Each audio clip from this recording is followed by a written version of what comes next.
Hello, my name's Alex Singleton. I'm Professor of Geographic Information Science from the University of Liverpool. I'm talking today about how we've used consumer data research to support the COVID-19 response. After a few short introductions, I'll spend the rest of the talk just going through a series of examples of things that we think have been useful to the sort of efforts in COVID-19 response and have utilised spatial analysis and geographic data science using consumer data. My research interests lie in an area of urban analytics, where essentially I'm interested in how we can use urban data to make better decisions within these contexts. These activities and the activities that I'll talk about today, many of them sit within something called the Geographic Data Science Lab at the University of Liverpool, where I work, which essentially are a collective of researchers working on similar areas to myself, but we're interested in these new types of data primarily and how they can be used in kind of applied contexts. So let me just go full screen. The Consumer Data Research Centre was funded by the Economic and Social Research Council 5 or 6 years ago. And the idea of that is that there are data owners, so these are consumer data organisations, and there are people who might find those data of use. Now, making those connections or indeed knowing who to ask is often a challenge for researchers interested in consumer data. So the CDRC was really set up to provide an intermediary between these two different parties. And it's been reasonably successful, and a series of different universities are involved, including University College London, University of Oxford and the University of Leeds. So what is the Consumer Data Research Centre? We work with a lot of different partners. It's not just one type of data, there are multiple types of data across multiple different domains. But principally the thing that we're interested in doing is the translation of consumer data into something we call analysis-ready data products. The reason we do that is because these data can be messy and they can be difficult to use. And an analysis-ready data product is something that a researcher can take and use very rapidly to generate insights. We've got a series of different infrastructure which we use and have developed as part of the CDRC. We have a data catalogue which lists all of the data sets that we hold, and that's available at data.cdrc.ac.uk. We've got a secure data service as well, so we have sort of safe rooms where you can access the most detailed record level data. We're involved in lots of training events and outreach activities, so the idea is that we're building capacity behind that data to enable people to get the best value out of the service. And also something which is very popular is we operate two maps platforms, the latest of which is our Map Maker product, which means that you can actually go and browse different data, and I'll show you an example of this later, and even generate things like PDF reports of some of the data products that we've created. So, why is consumer data important to the COVID response? We would argue there are a series of different reasons why. Notably, consumer data can be more timely, so we can actually look at the impacts of policies almost in real time and evaluate their effectiveness depending on the intended purpose. Consumer data can also augment what you already know about a problem and potentially increase things like geographic granularity, so you can actually say more about differences between local areas. And they can also tell you things that you just don't know from any other sources. So consumer data cover a whole breadth of topics, and certainly much broader than you might get on something like the census of the population. So for that reason, we think consumer data are really very, very helpful, and we think the examples that we're going to give sort of illustrate why they've been hopeful in terms of COVID response.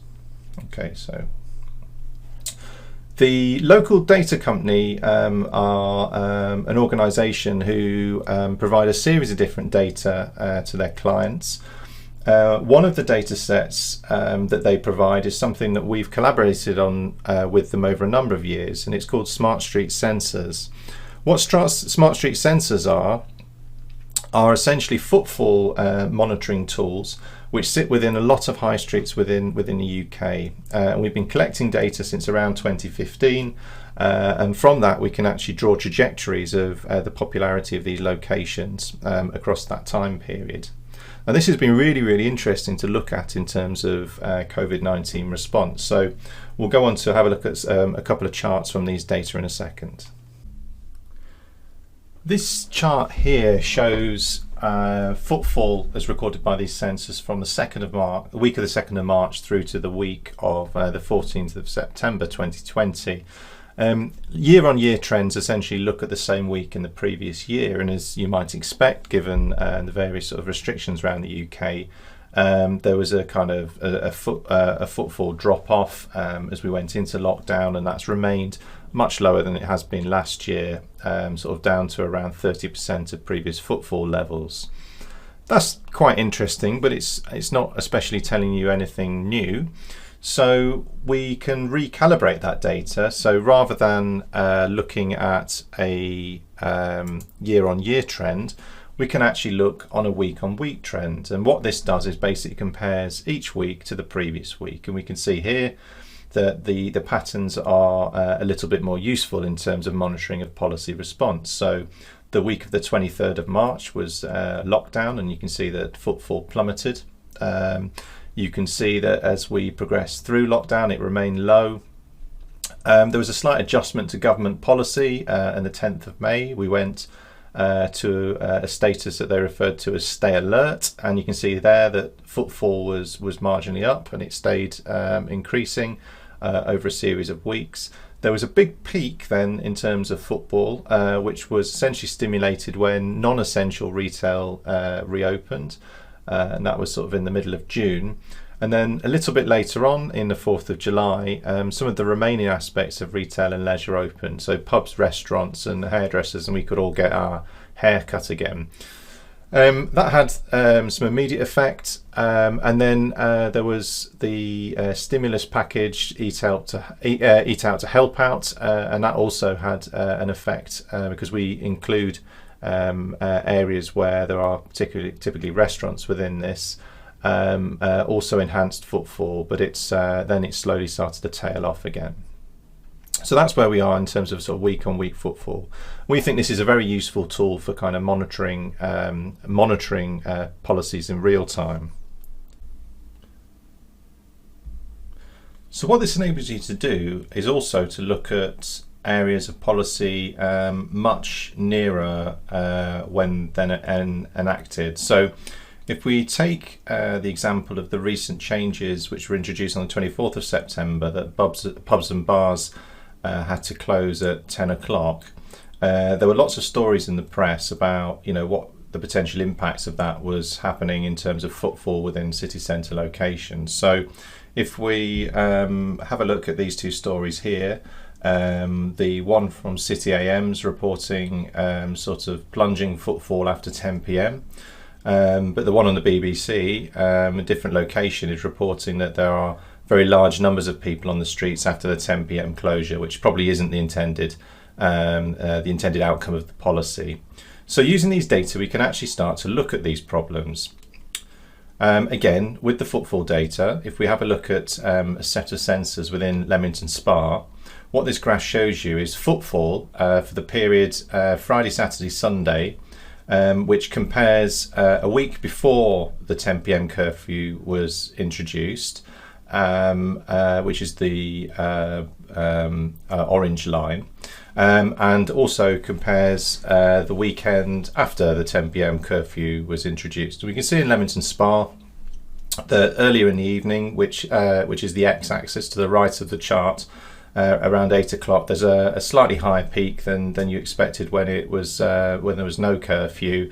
More people are emptying out of the pubs in an orderly fashion.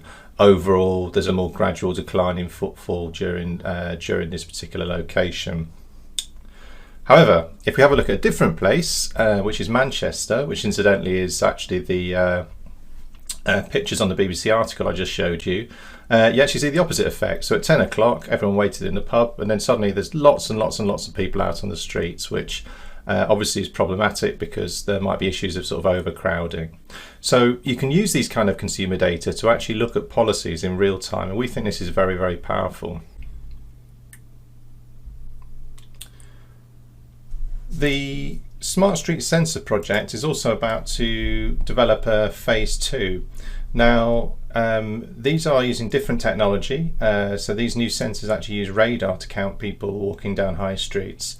And we think that these types of data could potentially be really, really useful, again, in terms of sort of emergency response. So, as an example, we know lots about the built environment in which our sensors are positioned. So we could, for example, calculate street widths or street capacity.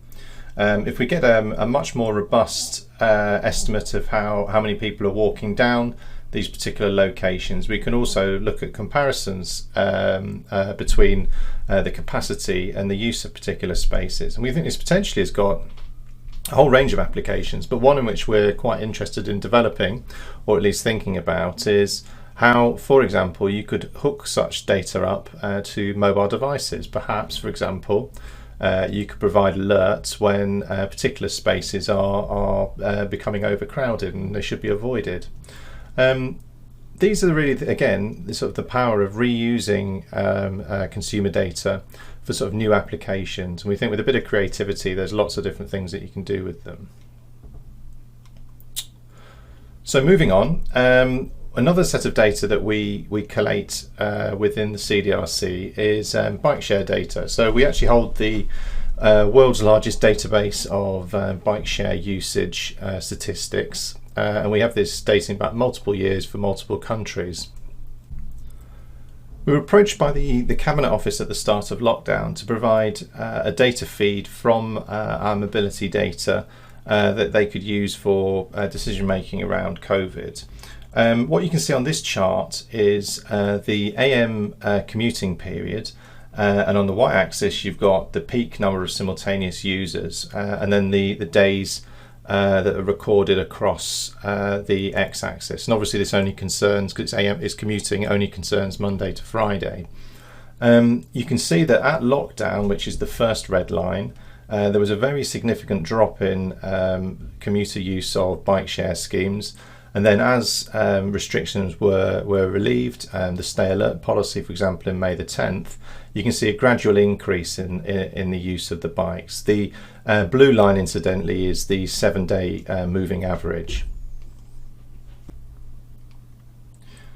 Alternatively, we can also look at the weekend or the holiday usage. So this is the interstitial period between the working day week. And again, as you might expect, we were all encouraged to go out and do daily exercise when the country went into national lockdown. Usage over this period actually increased, and we see the inverse of the pattern that I've just shown you. And then as things started to resume back to more normality, we had Stay Alert was introduced in May. You can see a gradual sort of weekend holiday use of the bike share data again starting to taper off. These types of data, again, are telling you really interesting things about mobility patterns that you can't get from any other sources. And again, we think this sort of demonstrates the value of consumer data for these type of analytic problems. Again, earlier in the lockdown period, we began to use some data from a company called Huck to look at how people were complying with some of the new restrictions which had come into place. And what that actually showed you is that there was a very interesting kind of regional geography to this. These data are all based on mobility traces, which comes from things like mobile phone applications.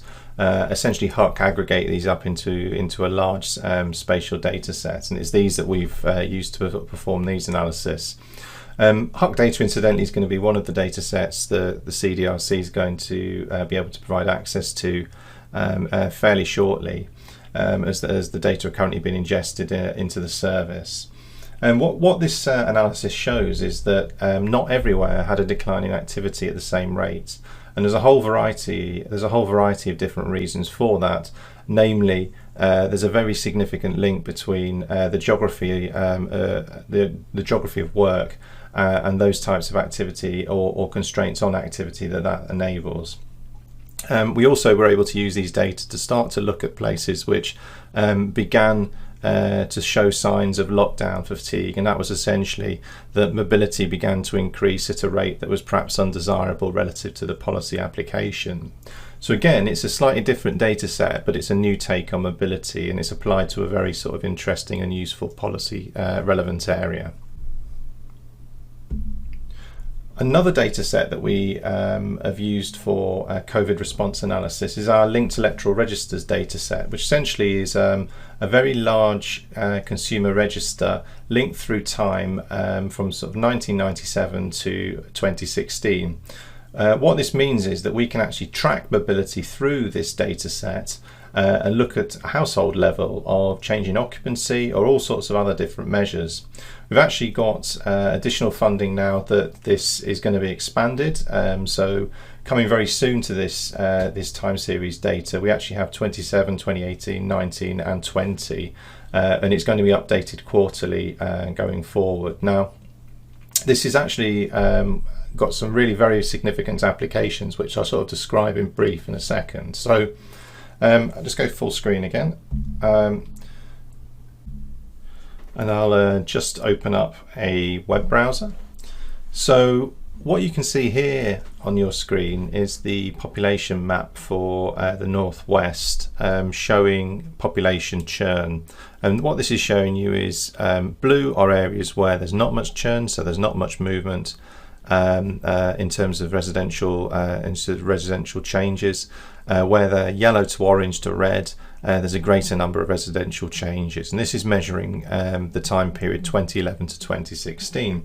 And as I mentioned before, we'll be able to expand this to sort of the latest time series fairly shortly. Again, I mentioned MapMaker earlier on, which is one of our new projects which we've developed with CARTO, and using MapMaker we can zoom in onto Liverpool. We can add some extra detail, so we can start to add in roads or place names, and much the same as some of our other map products, we can actually cut out the areas which are urban versus rural, so you can get a bit more detail of the city, and as you scroll in you can start to see the underlying geography in terms of the built structure.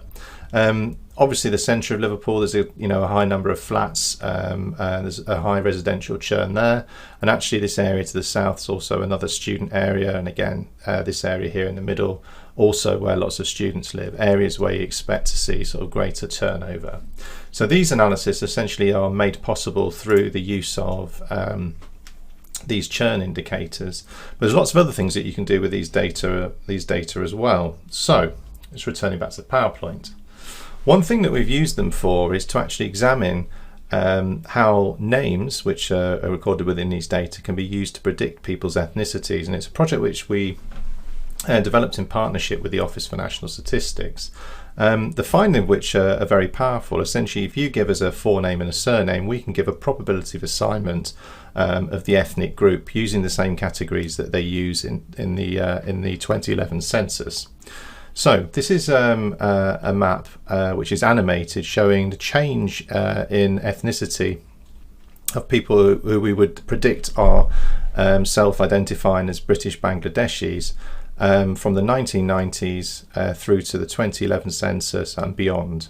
And again, these are using this underlying linked consumer database combined with our ethnicity coding tool to create small area estimates for particular ethnic groups. And again, this is something which the Joint Biosecurity Centre has found very useful. So we've actually generated estimates of BAME populations for contemporary geographies, which are at high spatial resolution, which are feeding into the Joint Biosecurity Centre for use in their kind of COVID policy making. So another area in which we do a lot of work on is geodemographic classification. So because we've got a whole range of different consumer data, what we do is we often integrate that together to create small area measures which describe the characteristics of places. We build lots of different types of geodemographics, but one that's had particular traction has been our internet user classification. The internet user classification looks at the extent to which people are likely to use the internet and what they're going to do on the internet. and it's been very useful for applications as wide-ranging as targeting theatre shows to looking at propensities for people to buy particular types of products within retail organisations. So if I go full screen again, and we'll open a web browser, what we've got here is the map that I just showed you. It's our map maker tool again. We can zoom out on the map, and we can see that it's a GB wide classification. And we can zoom into a particular area. In this case, we'll go down to the Isle of Wight. And if we move the mouse around on this area, you can see that all of these polygons, which are shaded by these different colours, relate to different classification types. And even if you don't know anything about the classification types themselves, if you actually just look at the names which are changing in those coloured bars on the side of the screen, these labels do not give the impression of an area which is highly digitally engaged. Now, we think that that was a problem, and I suspected it might have been a problem. So when, let me just go back to PowerPoint. So when the government announced that the Isle of Wight was going to be the location that they were going to pilot their track and trace application, it didn't really come as much surprise that the penetration rate for those downloads was quite poor, and there were some problems with piloting the application there. Again, consumer data in this case weren't used in this particular COVID application, but we think there's a real strength in actually using these types of data to shed light on these kind of uncovered patterns. And this is an example of one of those things where we can tell you things that you're probably not going to find out from any other data source. So that brings me to the end of this whistle-stop tour of applications of consumer data to look at problems related to COVID-19. I hope I've introduced to some of the data that we hold within the Consumer Data Research Centre and some of the ways in which we enable access to those data.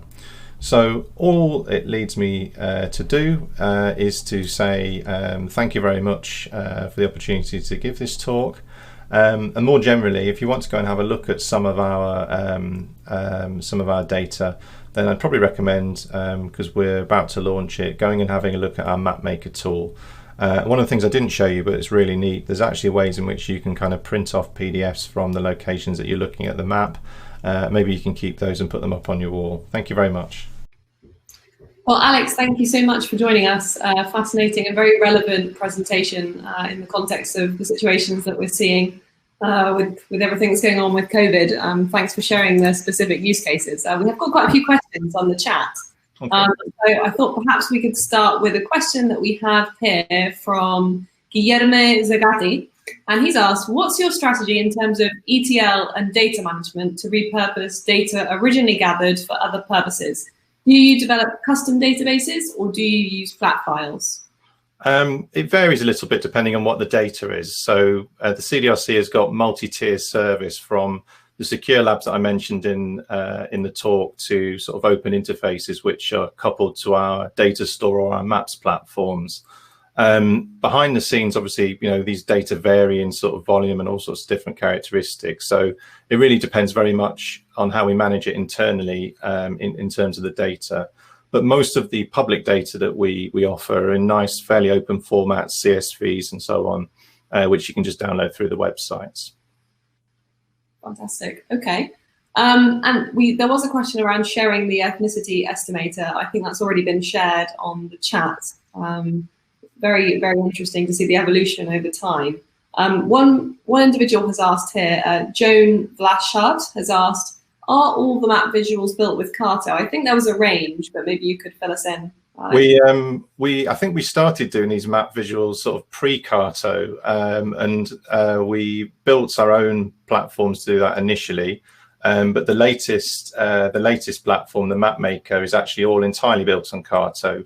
And is offering sort of significant enhancement on the ones that we originally set out with. So going forward, I think they probably will be running on CARTO based on the success we've had with the mapmaker platform. Brilliant. Good stuff. And if anybody wants to try it out, you can actually just start a free trial on the website. Just to the next question here, Garrett Wankel has asked, For the population churn slide, what is the threshold for the indicator? Percentage of households that have moved or raw integer people aggregation? I think the churn statistic is the proportion of people who've moved, but I'd have to double check that on the website. But I think that's the case. Fantastic. We've got all of these things are documented. So if you're interested, if you go to the map, there'll be links off to the metadata, which will describe exactly what you're seeing, and also where most of these are published in sort of open academic papers as well. Great, so everybody can explore in their spare time. That's great. And Phil Barty has asked a question here. You mentioned the HUC data will be available in the near future via CDRC. Will there be a charge service, or how would that work? All of the CDRC services are free. We're funded by the Economic and Social Research Council. So we're funded essentially to provide access to the data for projects that are broadly speaking in the public good. And for some of the data you can just go and get, they're open. And other data sets, you've got to do a short application form, which is then given sort of due consideration. And that is an example of how you could get access to the HUC data as well, when that's eventually sort of detailed on our data catalogue, the data.cdrc website. Fantastic. Phil says, amazing. Thank you. It seems that everybody is opening MapMaker and exploring and taking a look. So that's great. I'm glad everybody can get through to that.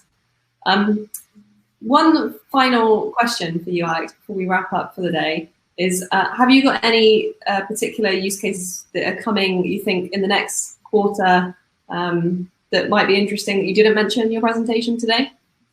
I mean, there's always lots going on, which isn't necessarily COVID. So I thought I'd make it COVID topic for this talk. But I mean, we've got things in our sort of back pocket, which are going to be sort of ready in the next sort of 6 months, which is going to be a sort of a number of sort of new geodemographics, I think. We're talking about developing some new retail centre definitions, which are a bit more expansive for the UK than the ones we've currently got.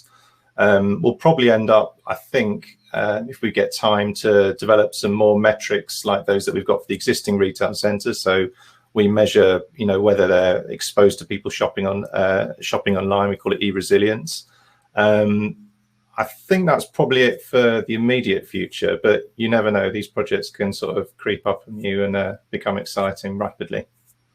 Yeah, well, I suppose none of these use cases that you've done this year you would have known about in February. So very true. That's very true. You have no idea what's coming in 2020. Anyway, Alex, thank you so much for joining us. We do have one more from Ian Ahuja. Is CDRC open to volunteer work, ideation for studies, doing actual GIS work, or anything else? We've got all sorts of collaboration possibilities and various schemes on offer. So, I mean, I think if you've got a suggestion, drop our sort of generic email a line, and one of our sort of staff will pick it up from there. Brilliant. Okay, there's your answer, Ian. Well, thank you everybody for participating so actively on the chat. Alex, thank you so much for walking us through. It was really, really interesting. The entire audience, I'm sure.